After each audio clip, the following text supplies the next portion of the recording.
¿Qué tal? ¿Cómo estáis? Bienvenidos a College 360, bienvenidos a la casa de la NCAA. Hoy un día más hablando de un nuevo fichaje, un fichaje top de la Liga, ¿vale? Hoy estamos para hablar de Chris Duarte, su llegada a Unicaja de Málaga, el exjugador de los Patos de Oregón. Y como no, teníamos que tener a Chomil, como gran fan de Oregón en España, para hablar de lo que fue Chris Duarte en Oregón, lo que es a día de hoy y cómo juega el gran jugador que ha fichado Unicaja, que desde luego es uno de los fichajes del verano. Lo primero es pedir las disculpas, se me ha roto el micro justo antes de empezar esta grabación.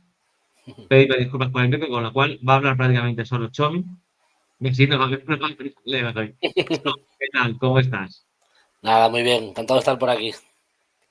Nada, vamos a hablar de un Chris Duarte, ¿no? Que Chris Duarte es uno de esos jugadores que dejaron huella en Oregón, ¿no? En una Oregón que quizás fue una de esas grandes Oregón que se recuerdan más allá de lo que es a día de hoy, un jugador con pasado NBA, desde luego, pasado Yuko primero, y desde luego que un jugador que nos hizo gozar en esa 2021 de Oregón en la cual llegó a su existir. Pero nada, lo primero. Tú, Cho, como fan de Oregón, ¿cómo recuerdas a Chris Duarte jugador? Muy buenas. Pues no, lo recuerdo como yo creo que el de la era Altman, creo que es el mejor transfer que ha hecho Dan Altman. Tuvo un chico que fue, bueno, que triunfó como en Junior College, de hecho fue nombrado jugador del año, creo, en Junior College, y bueno, lo reclutó para Oregón Altman enseguida. Y la verdad que los 2 años que estuvo pues fueron muy, muy buenos en general. Le coincidió la etapa de transición con Peyton Pritchard también, el primer año, luego ya el segundo sin Peyton Pritchard es donde él explotó, como de hecho fue Jerry West Award, fue nombrado mejor escolta de la NCAA esa temporada. Fue el líder, sin duda, en la cancha de unos Oregon Ducks que llegaron a Sweet 16, como bien decías, en el 2021. Y bueno, él lo que era es un escolta muy fuerte, con mucha energía, carácter lados de la cancha la vida, y sobre todo con un gran anotador, sobre todo un muy buen tiro de tres, con además actuaciones muy clutch, ¿no? Durante toda la temporada. Y ya lo digo, fue digamos, tanto en el año con Pritchard como el siguiente, digamos, fue la transición y fue como el ejecutor, el líder de un Oregón, pues bueno, que era un buen equipo, ¿no? Y yo creo que es un jugador muy, muy, muy aprovechable. Él, cuando llegó el primer año a Indiana, de hecho, debutó con 27 puntos, que creo que es el debut mayor anotador de la historia de los Pacers para un rookie, ¿no? Y, yo creo que incluso a día de hoy podía seguir el NBA perfectamente, con un rol muy secundario, pero él es un 3&D, digamos, un experto en defensa y en tiro exterior. Eh, y yo creo que, bueno, claro, el segundo año tuvo mala suerte en Indiana porque yo creo que tuvo ahí un par de lesiones, se apareció Mazaurin, aparecieron Nemhard, aparecieron otros jugadores que entre las lesiones que le apartaba un poco de protagonismo y la irrupción de otros jóvenes, pues no acabó de triunfar, y fue una pena porque ya en su primer año hizo una muy buena temporada, creo que fue además, bueno, no sé si fue en segundo equipo de rookies, bueno, no sé ahora mismo, pero creo que recuerdo muy buena temporada del rookie de Indiana, y luego ya la segunda tuvo esos problemas, luego ya creo que se fue a Sacramento y ya a partir de ahí se diluyó, ¿no? Pero creo que es un jugador muy interesante, viene a hacer una temporada muy buena creo que, ¿no? En su país, en Puerto Rico, que ha estado, creo que ha sido, y también con la Sí, selección Liga Puerto Rico. sí, ¿no?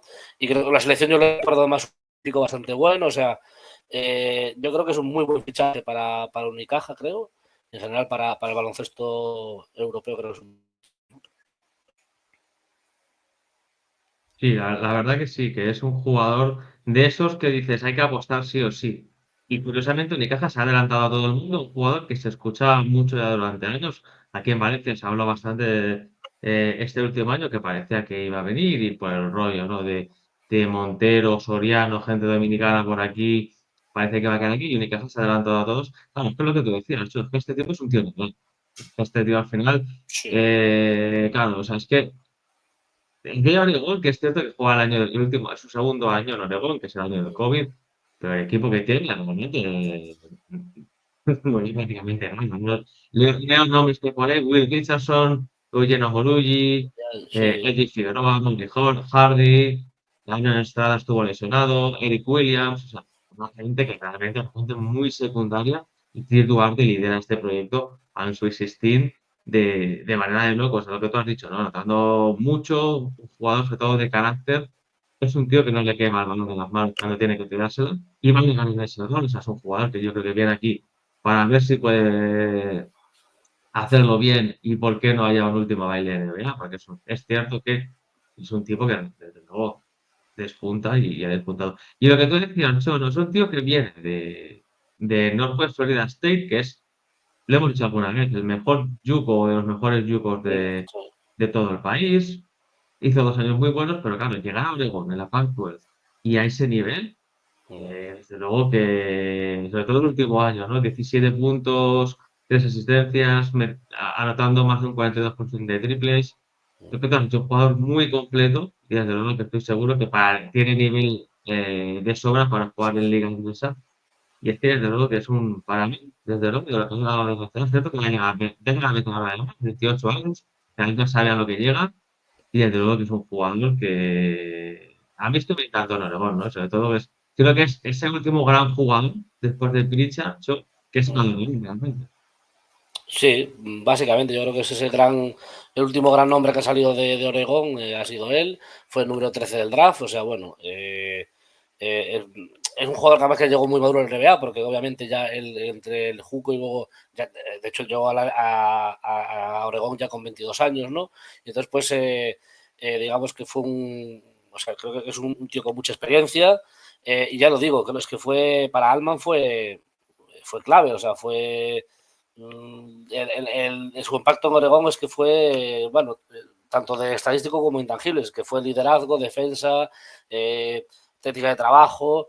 Él combinó el talento con una mentalidad ganadora y unas ganas de dejarse la piel en la cancha que Altman bueno, pues lo encumbró como lo que fue, ¿no? El líder de esos DAX y así le fue también, drafteado número 13 en ese año en el draft y quizás sí que le falta un poco de explosividad, es un jugador que quizás tampoco es, digamos, muy creativo en cuanto no lo es un guard, digamos, más anotador, lo hemos dicho 3&D, ¿no? Anotador y defensor, le falta un poco, quizás un poco esa creatividad que puede tener otro tipo de escolta y es un poquito de explosividad también, que se ve que es jugador con mucha clase, pero también un poco slow-mo también, se le ve así, pero bueno, yo creo yo lo digo, yo creo que sigo incluso en la NBA a día de hoy, si no hubiese tenido esas pequeñas lesiones y esa irrupción de Mazauri en Pacers, creo que seguiría teniendo un rol limitado, pero un rol muy aprovechable, ¿no? De 3&D en la NBA.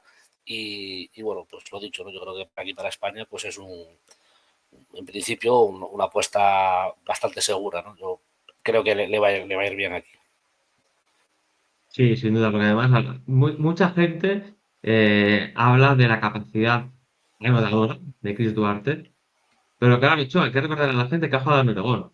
Y en Oregón está un tipo como Dana Altman, sabes que siempre tenemos que poner la pullita, ¿no? Y tenemos que tocar la cosita de Dana Altman defensiva. Claro, es que defender en Oregón no es defender en cualquier banda que hay por ahí. O sea, Oregón es un equipo trabajadísimo en defensa, por eso Chris Duarte va a aportar también mucho atrás. Sí, sí, sí, él es ya lo digo, es que fue líder defensivo y ofensivo para el equipo, pero defensivo primero. O sea, él, eh, las defensas de bloqueos indirectos, las salidas de las pantallas, cómo defender siempre al mejor jugador del equipo rival siempre estaba encima de él.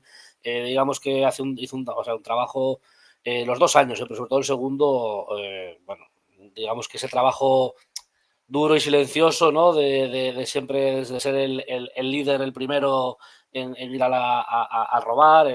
Bueno, él es en defensa creo que no tiene ningún tipo de duda del estilo que va a aportar porque por eso, que es digamos un perro de presa en el buen sentido, ¿eh? Y creo que la ha vuelto a destacar ahora también a la salida, desde que salió de la NBA, creo que la ha vuelto a seguir, lo ha seguido destacando, ¿no? Esa solidez defensiva, tanto en la selección como en en la liga local. Y bueno, pues yo creo que para ACB esa defensa y ese ese ataque perimetral, ese peligro desde el tiro de tres, pues creo que es un perfil perfecto, ¿no? Totalmente hecho. Pues mil gracias por pasarte por el canal un día más, hablando de uno de tus ídolos de los DAX. Gran jugador.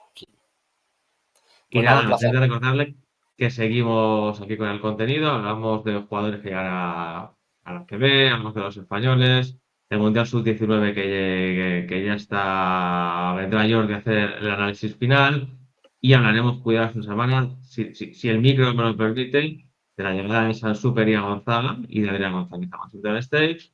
Y luego, para finalizar la semana, hablaremos del Europeo Sub-20 en el cual jugará España con muchos jugadores de la NCAA, que el cual también empieza. Así que nada, seguid disfrutando de lo mejor relacionado con la NCAA y con el 360. Hasta luego.